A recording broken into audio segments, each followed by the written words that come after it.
ॐ कराग्रे वसते लक्ष्मीः करमध्ये सरस्वती करमूले स्थितो ब्रह्मा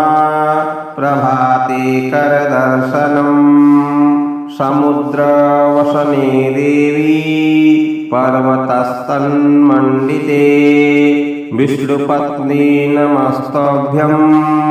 पादस्पर्शं क्षमस्व मे उत्तिष्ठोत्तिष्ठ गोविन्द उत्तिष्ठ गरुडध्वज उत्तिष्ठ कमलाकान्त त्रैलोक्ये मङ्गलं कुरु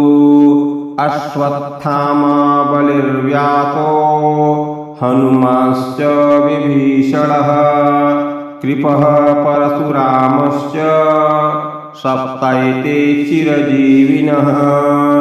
सप्तैतान् संस्मरे नित्यं मार्कण्डेयमथाष्टमम् जीवेदवर्षशतं सोऽपि सर्वव्याधिविवर्जितः पुण्यश्लोको नलो राजा पुण्यश्लोको जनार्दनः पुण्यश्लोका च वैदेही पुण्यश्लोको युधिष्ठिरः अहल्या द्रौपदी सीता तारा मन्दोदरी तथा पञ्चकन्या स्मरे नित्यं महापातकनाशनम् अयोध्या मथुरा माया काशी काञ्ची अवन्तिका पुरी द्वारावती चैव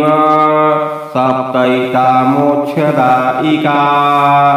गंगा गंगेति यो ब्रूयात् योजनानां सतैरपि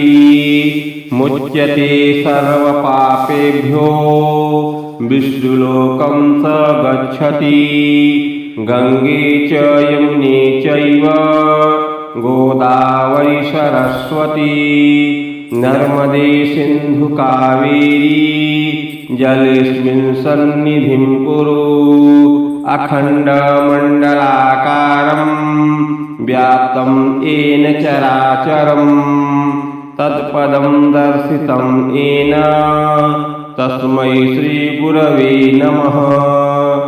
मङ्गलं भगवान् विष्णु मङ्गलं गरुडध्वजः